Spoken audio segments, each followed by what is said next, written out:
ఓం శ్రీ మహాగణాధిపతయే నమ. ఓం శ్రీ గురుభ్యో నమ. ఓం నమ శివాయ.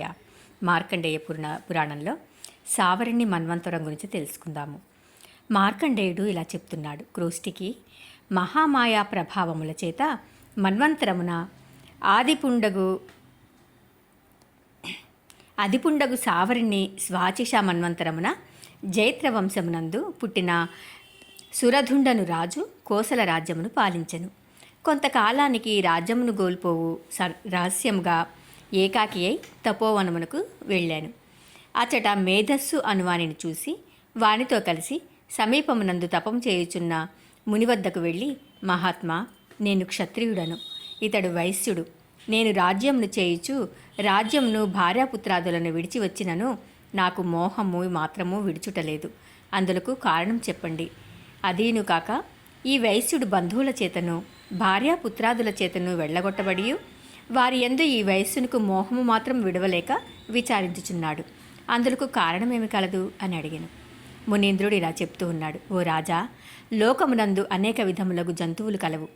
వాటిలో కొన్నిటికి పగటి ఎందును, కొన్నిటికి రాత్రి ఎందును, కొన్నిటికి సంధ్యాకాలమును సమముగా దృష్టి కలిగి ఉండును. మనుష్యులు సమదృష్టి కలిగి అధికమగు జ్ఞానమును కలిగి ఉండియు విష్ణుమాయచ్చే మోహము పొంది సంసారమునందును దారాపుత్రాదులందును భ్రాంతి కలిగి ఉందురు. బొమ్మలను ఆడించు సూత్రకారకుడు ప్రతి విషయమునందును బొమ్మలను మార్చుచుండునటులా ఈ జగము అంతయును ప్రకృతియను మహామాయచేత ఆడింపబడుచుండును అని చెప్పింది. అంతట రాజు, మహాత్మా, మాయాశక్తి ఎవరు? ఆ దేవి వృత్తాంతము చెప్పవలసింది అని అడిగాను. ముని ఇలా చెప్తూ ఉన్నాడు. రాజేంద్ర, ఆ దేవి నిత్యమై ప్రపంచకమునంతను ఆవరించియుండును. అయినను దేవతలకు హాని కలగజేయు దుర్మార్గులు అధికమగునప్పుడు దుష్ట సంహారమునకు పుట్టుచుండును. ఆ విషయం చెప్తూ ఉన్నాను.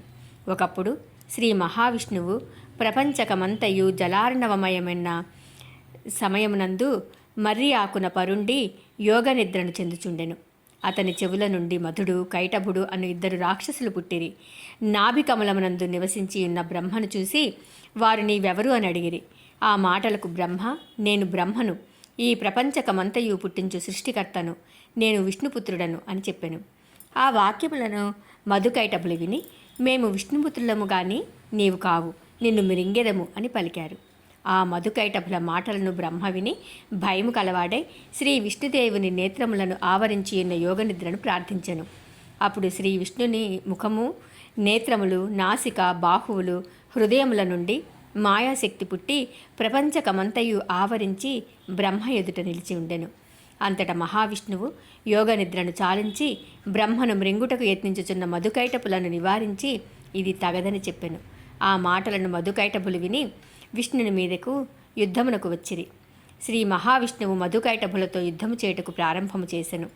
ఈ విధముగా 5000 సంవత్సరములు శ్రీ మహావిష్ణువు మధుకైటభులతో యుద్ధమును చేసియు జయించలేక సంతోషము కలవాడై, ఓ మధుకైటభులారా, మీ బల శౌర్యాదులకు సంతోషమును పొందితిని, మీకు కావలసిన వరంబులను కోరుకొనుడు అని పలికెను. ఆ మాటలు దుర్మార్గులైన రాక్షసులు విని విషపు నవ్వు నవ్వి, ఓ విష్ణు, నీవు మాతో యుద్ధము చేసి జయించలేక ఓడిపోయిన వాడవు, నీవు మాకు వరములనిచ్చుట చాలు చాలు, నీకే మేము వరములను ఇచ్చెదము, కోరుకొనుమని పలికిరి. ఆ మాటలు విష్ణువు విని సంతోషించి, ఓ మధుకైటభులారా, మీరు ఇద్దరును నా చేత చచ్చునట్లు వరమును ఇవ్వవలసిందని చెప్పెను. శ్రీ మహావిష్ణువు మధుకైటభులను సంహరించుట. మధుకైటభులు ఆ మాటలు విని, ఓ విష్ణు, మేము నీ కోరిక నెరవేర్చుటకు సందేహం లేదు, కానీ నీవు మమ్ములను నీరు గాని భూమి గాని లేని స్థలమునందు వధింపుమని చెప్పారు. ఆ మాటలను శ్రీనారాయణుడు విని సంతోషమును పొంది వారి శిరంబులను తన కక్షముల సంధులా పెట్టుకొని చక్రముచే వారి శిరంబులను ఖండించి వేసెను. ఆ శిరంబులను మేదినిగా నిలిపి బ్రహ్మను సృష్టించుటకు ప్రారంభము చేయమని చెప్పెను. ఓ రాజా, నాటి నుండి భూమికి మేదిని అని ప్రఖ్యాతి కలిగెను అని రాజా, ఆ మాయాదేవి వృత్తాంతమును చెప్తూ ఉన్నాను వినుము అని ముని చెప్తూ ఉన్నాడు. మహిషాసుర చరిత్ర. మార్కండేయుడు ఇలా చెప్తూ ఉన్నాడు. క్రోష్టికి దేవి మహత్యమును చెప్తూ ఉన్నాను వినుము. పూర్వము దేవాసుర యుద్ధమునందు రాక్షసులు అందరూ నశించగా ఆ రాక్షసుల తల్లి విచారమును పొంది తన తల్లి వద్దకు వెళ్ళి, అమ్మా, నా పుత్రులనందరూ దేవతలు నశింపచేసిరి, నాకు దిక్కు ఎవరు అని చెప్పి బిగ్గరగా ఏడవసాగాను. అంతటా తల్లి కుమార్తెను ఆదరించి, పుత్రిక, దైవయోగమునకు విచారించినను ప్రయోజనము లేదు. నీవు తపంబు చేయుము, అందువలన నీకు ప్రఖ్యాతి పొందగల కుమారుడు పుట్టగలడని చెప్పాను. తల్లి చెప్పిన మాటలను రాక్షసుల తల్లి దితి విని సుపార్సుడను ముని ఆశ్రమమునకు వెళ్ళి అనేక మృగరూపములు దాల్చుచు తపంబు చేయుచు ఒకనాడు మహిష రూపమును దాల్చి పంచాగ్ని మధ్యమమున నిల్చుండి తపంబు చేయుచుండెను. అటులా ఘోర రూపము దాల్చి ఘోర తపస్సు చేయుచున్న దితిని చూసి మహాముని అసహ్యమును చెంది, ఓ దితి, నీకు మహిష రూపము గల పుత్రుడు పుట్టుగాక అని శాపమును పెట్టెను. కొంతకాలమునకు చతుర్ముఖుడు వచ్చి, నీవు తపంబును చాలించుము, నీకు అర్ధరూపము నరాకృతి అర్ధభాగము మహిషాకృతి గల పుత్రుడు పుట్టును. వాడు దేవతలను జయించి స్వర్గమును పరిపాలనము చేయునని చెప్పి అదృశ్యుడైను. అంతటా దితి గర్భమును దాల్చి మహిషాసురుని కనెను. రాక్షసులు ఈ సంగతి తెలుసుకుని మహిషాసురుని వద్దకు వచ్చి, మనము స్వర్గపట్టణమును జయించుటకు బయలుదేరి వెళ్ళవలేనని చెప్పి ఉద్రేకమును కలుగచేసిరి. ఆ మాటలకు మహిషాసురుడు సంతోషమును పొంది దేవతల మీదకు యుద్ధమునకు బయలుదేరి వెళ్ళి దేవతలను జయించి స్వర్గపట్టణమును ఆక్రమించుకొని పాలించుచుండిరి. రాక్షసులు దేవతలను బాధింపుచుండిరి. దేవతలు రాక్షసులు పెట్టే బాధలను పడలేక బ్రహ్మ వద్దకు వెళ్ళి, ఓ సృష్టికర్త, రాక్షసులు మమ్ము స్వర్గపట్టణము నుండి పారద్రోలి మమ్ములను బాధింపుచున్నారని చెప్తూ ఉన్నారు. ఆ మాటలు బ్రహ్మ విని దేవతలను తీసుకుని ఈశ్వరుని సన్నిధికి వేరి శ్రీ మహావిష్ణువు సన్నిధికి వెళ్ళి అనేక విధములుగా వారిని ప్రార్థించి మహిషాసురుడు దేవతలను బాధలు పెట్టుచున్నాడని చెప్పెను. రుద్రుడు కోపం వచ్చి హుం అని హుంకారం చేయగానే పరమేశ్వరుని ముఖము నుండి మహాతేజము బయలుదేరెను. ఆ ప్రకారము బ్రహ్మ, విష్ణు, దేవతా సమూహముల నుండి మహాతేజము బయలుదేరి వివిధాంగములుగా ఏర్పడి మహాదేవి స్వరూపముగా ప్రకాశించుచుండెను. ఆ విధముగా ఏర్పడిన శ్రీ మహాదేవి స్వరూపమును బ్రహ్మ, విష్ణు, మహేశ్వరులు చూసి సంతోషమును పొంది తమ తమ ఆయుధములను ఆ మహాదేవికి ఇచ్చిరి. హిమవంతుడు సింహమును వాహనముగా ఇచ్చెను. అంతట రుద్రుడు మహాదేవిని చూసి, ఓ మహాదేవి, నీవు ఈ సింహమును వాహనముగా చేసుకుని దేవతలను సహాయముగా చేసుకుని మహిషాసురాది రాక్షసులను సంహరించి స్వర్గపట్టణమును దేవతలకు ఇవ్వవలసిందని చెప్పెను. ఆ మాటలను దేవి విని సంతోషమును పొంది రణభేరి వేయించి సింహనాదమును చేసెను. ఆ శబ్దమునకు సకల లోకములు గజగజా వణకజొచ్చెను. సముద్రములు అల్లకల్లోలములయ్యెను. దిశలు ప్రతిధ్వనించెను. ఈ విధముగా శ్రీ మహాదేవి దేవతా సమూహములను తీసుకుని రాక్షసాక్రాంతమైన స్వర్గపట్టణమును ముట్టడించెను.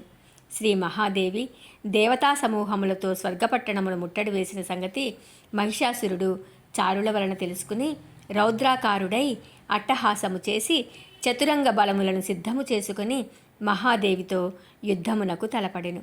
అంతట శ్రీ మహాదేవి రాక్షసులు యుద్ధమునకు ఢీకొనుటకు చూసి మహాకోపము కలదై విశ్వరూపమును దాల్చి దేవీ గణముల సృజించి ఎవరు ఏ రూపమున నశించెదరో ఆయా రూపముల సృజించి రాక్షస మూకలను క్షణకాలములో నాశనమును చేసి తాను మహిషాసురుని మీదకు దూకి శూలమును తీసుకుని వక్షము చీల్చి శిరంబు ఖండించి వేసెను.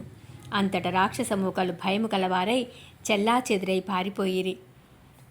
మహిషాసురుడు చావగానే ఆకాశము నుండి పుష్పవర్షము కురిసెను. దేవదుందుబులు మ్రోగెను. దేవతలు సంతోషమును పొందెను. పిమ్మట దేవేంద్రాది దేవతలు మహాదేవిని చూసి, ఓ తల్లి, నీవు మమ్ములను రాక్షస బాధల నుండి రక్షించితివి. నీవు లోకమాతవు. నిన్ను ఎవరు స్మరించెదరో, ఎవరు పూజించెదరో వారికి నెరవేరని కోరికలు ఉండవు. మమ్ములను ఎల్లప్పుడూ కాపాడుచుండుము తల్లి అని ప్రార్థించిరి. ఆ మాటలకు దేవి సంతోషమును పొంది, దేవతలారా, మీరు స్వర్గపట్టణమునకు వెళ్ళి స్వర్గ సుఖములను పొందుడని చెప్పి దేవేంద్రాదుల స్వర్గపట్టణమునకు పంపించివేశెను. తాను దేవీ గణములతో పరివేష్టింపబడుచు కైలాస పర్వతమునకు వచ్చి అందు ఉత్తర స్థానమునందు స్థావరముగా ఏర్పరచుకొని ప్రపంచకమంతయు తాను అయి విహరించుచు భక్తులను రక్షించుచు దుర్మార్గులను సంహరించుచుండెను అని శ్రీ మహాదేవి మహాత్యమును మార్కండేయుడు క్రోష్టికి చెప్పెను. ఓం నమః శివాయ.